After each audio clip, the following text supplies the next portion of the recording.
할렐루야. 5월 1일 화요일 아침입니다. 오늘도 신실하신 우리 주님의 은혜와 사랑이 여러분들의 삶 가운데 또 말씀을 묵상하는 시간 가운데 함께 하시길 주님의 이름으로 축복합니다. 오늘 우리가 함께 읽고 묵상할 말씀은 사무엘하 13장 15절 말씀부터 29절 말씀을 함께 읽고 묵상하는 시간을 갖도록 하겠습니다. 그의 아부 암논이 그를 심히 미워하니 이제 미워하는 미움이 전에 사랑하던 사랑보다 더한지라. 암논이 그에게 이르되 일어나 가라 하니 다말이 그에게 이르되 옳지 아니하다.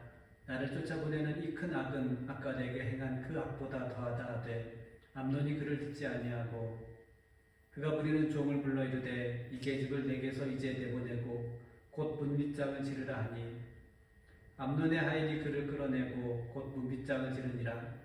다말이 채색 옷을 입었으니 출가하지 아니한 공주는 이런 옷으로 단장하는 법이라. 다말이 죄를 자기의 머리에 덮어쓰고 그의 채색 옷을 찢고 손에 머리 위에 얹고 가서 크게 울부짖으니라. 그의 오라버니 압살롬이 그에게 이르되 내 오라버니 암논이 너와 함께 있었느냐. 그러나 그는 내 오라버니이니 누이야 지금은 잠잠히 있고 이것으로 말미암아 근심하지 말라 하니라. 이에 다말이 그의 오라버니 압살롬의 집에 있어 절약하게 지내니라. 다윗 왕이 이 모든 일을 듣고 심히 노하니라. 압살롬은 암논이 그의 누이 다말을 욕되게 하였으므로 그를 미워하여 암논에 대하여 잘잘못을 압살롬이 말하지 아니하니라. 만 2년 후에 에브라임 곁 바알하솔에서 압살롬이 양털을 깎는 일이 있음에 압살롬이 왕의 모든 아들을 청하고 압살롬이 왕께 나아가 말하되 이제 종에게 양털 깎는 일이 있사오니 청하건대 왕은 신하들을 데리시고 당신의 종과 함께 가사이다 하니 왕이 압살롬에게 이르되 아니라 내 아들아 이제 우리가 다 갈 것 없다. 내가 누를 끼칠까 하노라 하니 압살롬이 그에게 간청하였으나 그가 가지 아니하고 그에게 복을 비는지라. 압살롬이 이르되 그렇게 하지 아니하시려거든 청하건대 내 형 암논이 우리와 함께 가게 하옵소서. 왕이 그에게 이르되 그가 너와 함께 갈 것이 무엇이냐 하되 압살롬이 간청하매 왕이 암논과 왕의 모든 아들을 그와 함께 그에게 보내니라. 압살롬이 이미 그의 종들에게 명령하여 이르기를 너희는 이제 암논의 마음이 술로 즐거워할 때 자세히 보다가 내가 너희에게 암논을 치라 하거든 그를 죽이라. 두려워하지 말라. 내가 너희에게 명령한 것이 아니냐. 너희는 담대히 용기를 내라 한지라. 압살롬의 종들이 압살롬의 명령대로 암논에게 행하매 왕의 모든 아들들이 일어나 각기 노새를 타고 도망하니라. 아멘. 다윗의 첫째 아들이었던 암논은 이복 누이였던 다말을 사랑했습니다. 암논은 병이 날 정도로 다말을 너무너무 사랑했습니다. 그런데 암논은 친구의 교활한 조언을 내로 다말을 범하였습니다. 암논이 다말을 범한 뒤에 다말을 사랑했던 마음보다 다말을 향한 미움이 더욱 심해졌습니다. 그래서 암논은 종들에게 다말을 내어 쫓고 문빗장을 굳게 잠그도록 명령했습니다. 암논이 문병을 왔던 다말을 대할 때는 누이라고 사랑스럽게 불렀습니다.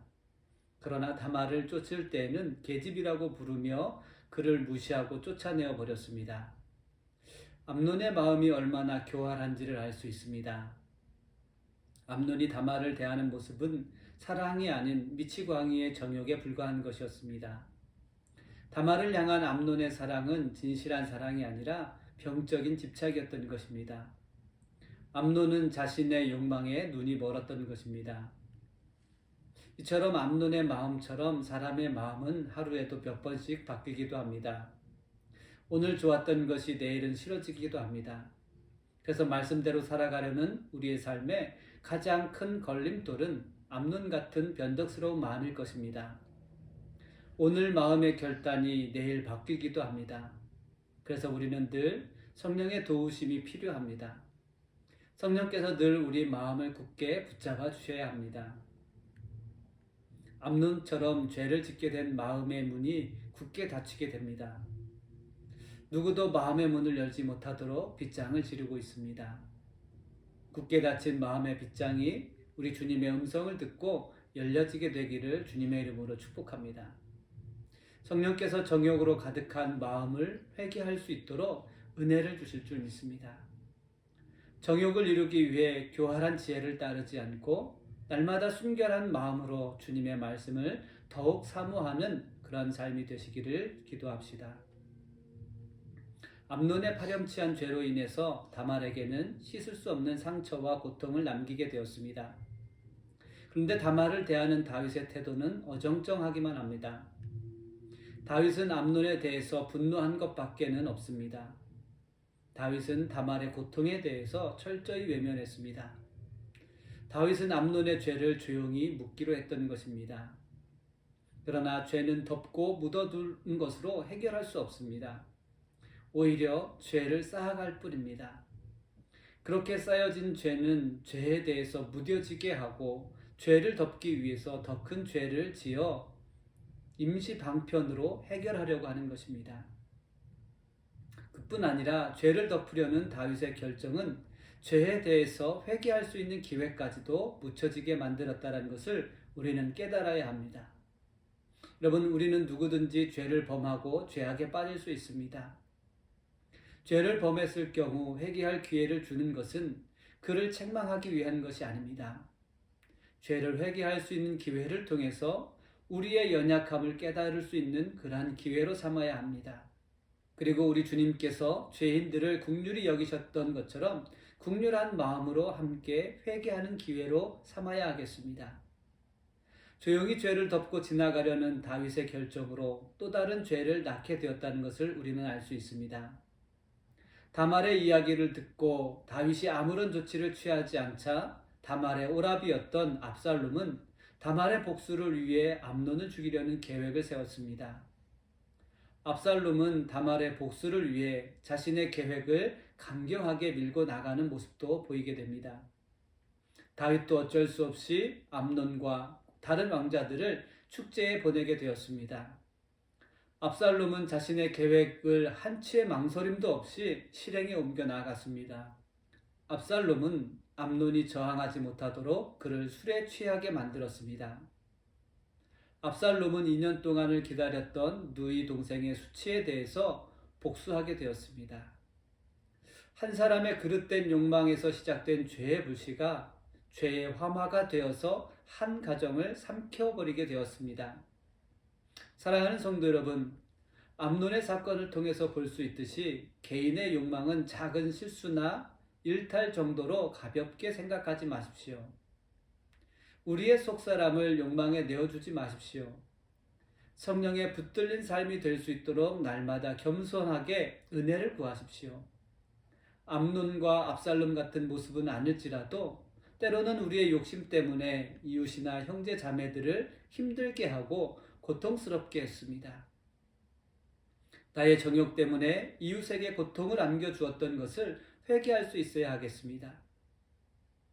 그동안 우리는 내 욕심과 자랑을 위해서 이웃을 내 몸과 같이 사랑하라고 말씀하신 주님의 말씀을 무색하게 했습니다. 이제 주님의 말씀을 따라 이웃을 사랑하는 삶이 되어야 하겠습니다. 이웃의 죄에 대하여 분을 내며 정죄하기보다 나의 연약함을 깨닫고 긍휼한 마음으로 먼저 회개할 수 있는 기회를 얻기 위해서 우리는 날마다 기도해야 하겠습니다. 우리의 연약한 마음이 정욕과 죄악에 물들지 않도록 늘 성령의 도우심을 사모해야 하겠습니다. 육신의 정욕과 죄로부터 우리의 마음을 지킬 수 있도록 말씀 충만한 삶이 되시기를 우리 주님의 이름으로 축복합니다. 지금 같이 기도하겠습니다. 하나님, 우리의 연약한 마음이 세상 정욕에 물들지 않게 하시고 말씀과 성령으로 충만하여서 하나님의 말씀에 순종할 수 있는 삶이 되게 하여 주옵소서.